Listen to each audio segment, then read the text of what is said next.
All right, well, I'm on my way to Carlton Place. Again, I'm going to get another roof panel. I have to make some alterations to my roof on my porch. So that's what I'm doing. I'm on the highway here, on my way to Carlton Place. I guess we can turn off the heat. Hey, we don't need the heat. It's actually not a bad day today for the time of year. Yeah. Anyway, there's something I want to talk about a little bit, and it concerns my dad, actually, who passed away in 1988. And my dad's compassion for people who were ill. My dad had a lot of compassion for people who were sick. And it was just one of those things, you know. And of course, the situation with Rocky and the smell that's coming off Rocky's leg has brought a lot of things back to me, because it's a smell that I'm familiar with. Because when I was a little boy in the early 1970s, early to mid 1970s, I smelled that from people that my dad went to visit who were dying of cancer. And I used to call it the smell of death, is what I used to call it. And whenever I smell that odor coming off a person or an animal or any, I know what it is, you know.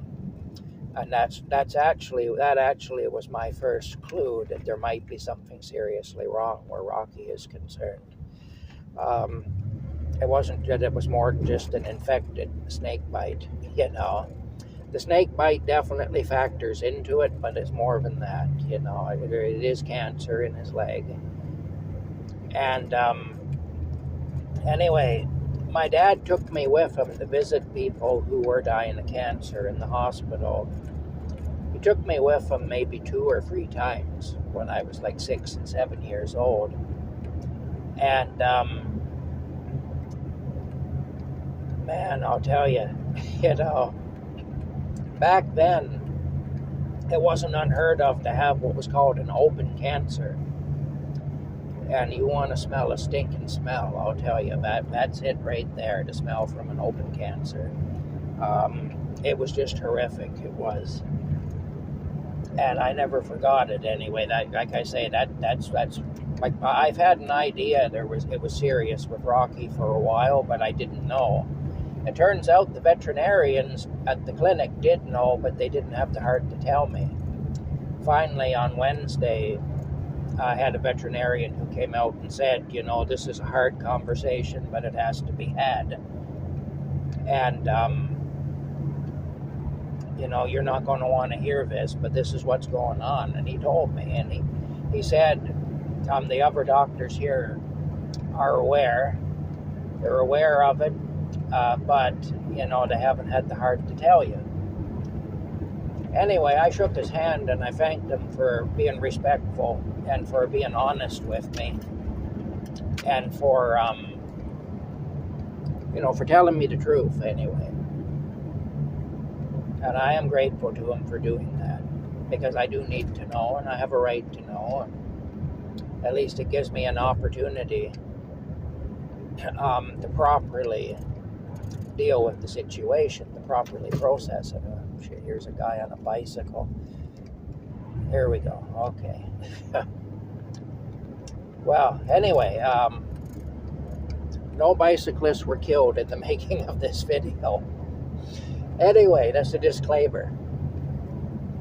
But the thing of it is, though,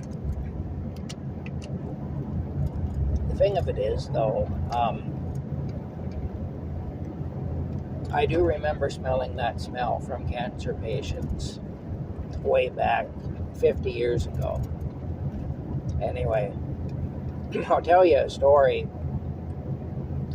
When I was 6 years old, my dad took me to visit one of these people who had cancer and was passing away.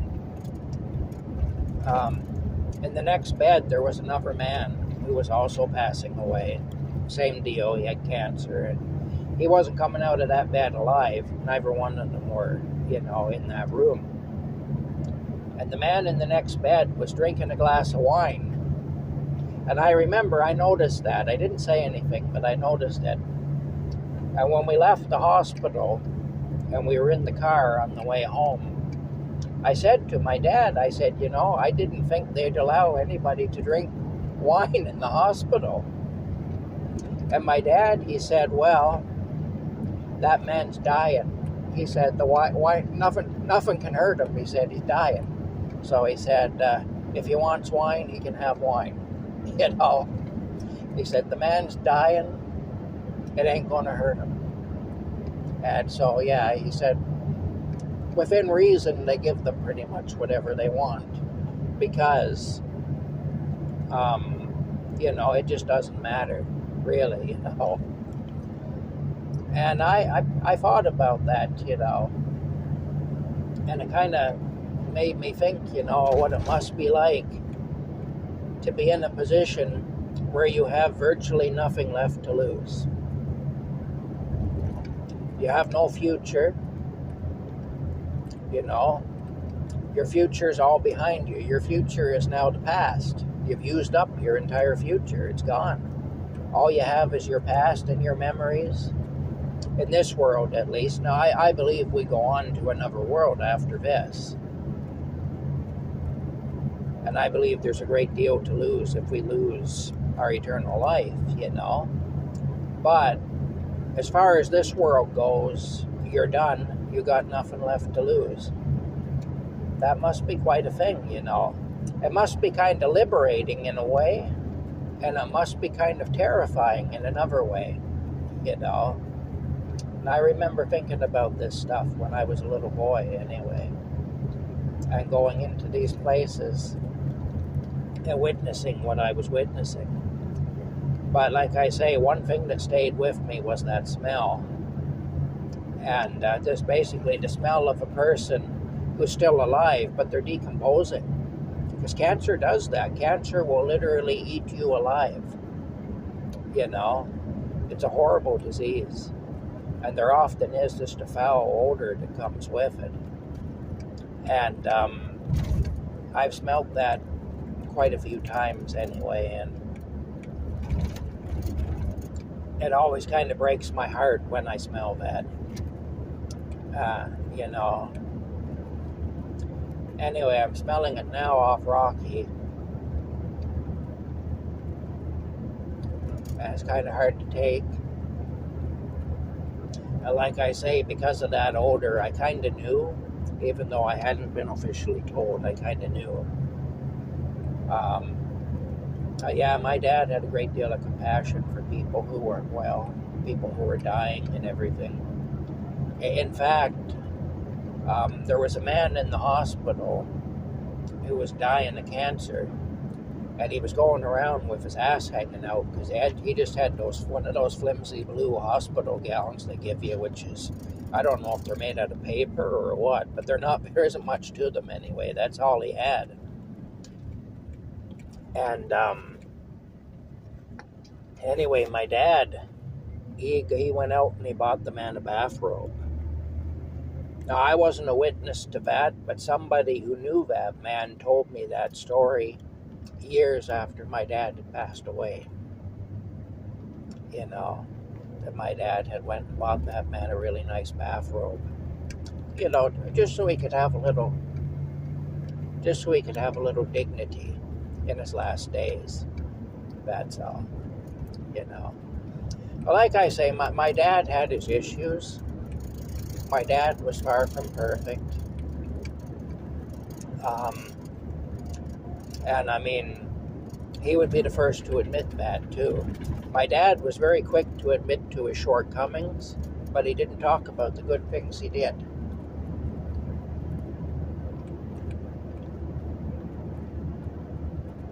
And he did do some good things. Not everything was bad. Not everything was, and when you know his background, when you know the situations that he had to deal with when he was young. Yeah, in 1947, when he was 10, he watched two of his friends burn to death in an airplane. In 1949, he was molested twice by two Catholic priests I won't get into the details because it's horrible, but I'll just say they just hurt him and degraded him, you know, and used him in terrible ways anyway. Well, he was 12 when that happened. And of course, in those days, you couldn't talk about stuff like that. That was not a topic to be discussed, especially a priest doing such a thing, you know. That just couldn't even be. It had to be a lie because a priest would never do such a thing, you know. Of course, we know now that it was actually not an uncommon thing, you know, but in those days, we didn't believe it. You know, well, people didn't believe it. I wasn't around in 1949, so I wasn't believing or disbelieving anything in 1949. But the thing is, when I say we, I mean humanity. In those days, humanity just wouldn't believe it or accept it. Wouldn't even accept that it was a possibility. Anyway, that's about it. That's all I have to say for now. I've just been thinking about that a bit because of Rocky's situation. Like I say, I don't know how long Rocky has. Rocky might have 2 weeks or he might have 2 years. We have an appointment on, because the cancer is localized. You know, the cancer is localized, and so we really don't know. I mean, the cancer is localized though, so in his leg, and as far as we know, it hasn't spread anywhere else. And he's healthy in every other respect. Like he's the equivalent of an 84-year-old man. And he eats like a horse. And he gets excited about his treats and about going outside and everything. He loves to go outside and run around and, you know, and check his territory out and all that. He's very, very big on checking his territory, making sure there's no interlopers or rascals or other miscreants creating mischief on his territory, I'll tell you.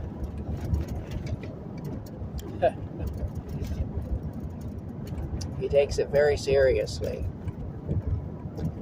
It's like his territory is Mayberry and he's Barney Fife. You know, he takes it very seriously, I'll tell you. Anyway, so he's acting perfectly normal, except that he's got this big friggin' lump on his leg that's bleeding and stinking, and, you know, and probably causing him a little pain. I put him on the painkiller this morning. He got his first dose this morning, and he's going to be on that for 5 days, and then we're going to take him off it. And then at some point after he's had a break from it, we'll put him back on it. He can't be on it continuously because it's bad for his kidneys. And we don't want his kidneys to fail if it can be helped. Especially if he has a chance of living longer than I was initially thinking he would live. But like I say, I don't know. I have to ask the vet some clarifying questions. Anyway, I'm getting ready to turn onto the Town Line Road here and go into Carlton Place off of Highway 7. So I'm going to shut this down now. And, yeah, I'm going to shut this down now. And we'll see you later. I find this is the easiest way to get to the Home Depot. You can go up the other way off Highway 7 in the opposite direction and stuff, but it's a pain in the ass, I find. Just trying to get over into the right lane is nearly impossible because you got a solid wall of cars beside you blocking you from doing that, you know. Anyway, I'm going to pull over here and I'm going to shut this down. And, yeah, here we go. All right. Anyway, there's my view. There's Highway 7 behind me in the mirror there. See the cars going through there. And there's my view. All right. We'll see you later.